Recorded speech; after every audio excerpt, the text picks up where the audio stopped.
Twitter tried acting smart with Russian President Vladimir Putin. The former KGB agent didn't like it. Just like how Putin switched off Joe Biden's microphone and the venue's lights in 2011, now he has practically shut down Twitter and reduced its speed in Russia, thus making it a useless platform.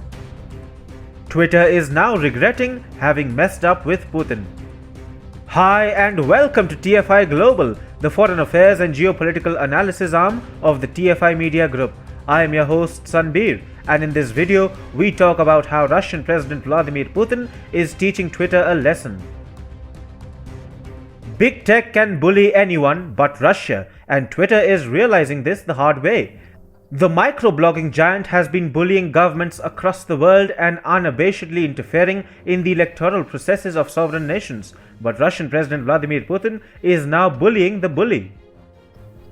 Within Russia, Twitter is going through a nightmare. The Russian government has been grilling Twitter over its failure to remove banned content, hefty fines, slowdowns, and threats of an outright ban. Twitter is facing all forms of hardships at the hands of the Putin administration. The real issue is that Putin knows how big tech has encouraged the upsurge in anti-Russia content after the Alexei Navalny poisoning incident. Therefore, the Putin administration decided to crack down on such illegal content. But within Russia, there is a general feeling that Twitter has been too slow in deleting such content. Putin, however, is not the one to relent, and this has created a lot of friction between the Putin administration and Twitter. First, it was Russia's communications watchdog Roskomnadzor that issued a statement reading, "The rate at which the social network is removing banned information is unsatisfactory." Roskomnadzor had then added, "2/3 of the material that is harmful for children remains available on Twitter." And then the Putin administration itself started reacting.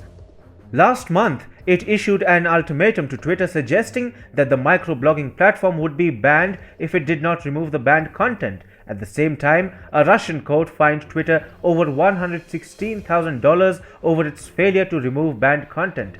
This again served as a warning to Twitter: if you don't delete banned content, you will have to pay up for it. Russian authorities now say that Twitter has started removing anti-Russian content. Yet, Russia's state telecommunications watchdog Roskomnadzor extended the deadline for Twitter to remove illegal content. However, Putin is keeping Twitter on tenterhooks and has extended the ongoing slowdown until mid-May. Putin is actually making Twitter unpopular amongst Russians. Since March 10th, Roskomnadzor has slowed down the speed of uploading photos and videos to the platform. This, of course, reduces the utility of Twitter for Russians. The fact remains that Twitter's stubbornness has become a raging issue across the world. Twitter has been facing continuous criticism over the ban that was imposed on former US President Donald Trump in the aftermath of the Capitol Hill security breach. The fact that Twitter is biased is no longer a secret. Take the ban on New York Post's Hunter Biden story for instance. Dorsey himself admitted that Twitter made a total mistake by prohibiting users from sharing the Post's story about Hunter Biden's emails. As such, Twitter has faced trouble across the world. It has angered several democratic governments, and therefore the social media giant got pulled up by several countries including India and Uganda. Yet, Russian President Vladimir Putin is the one giving a nightmare to Twitter. His message is loud and clear. Twitter can interfere with elections everywhere, but not in Russia. Twitter will have no relevance in Russia if it does not bow down to what Russian authorities demand from it.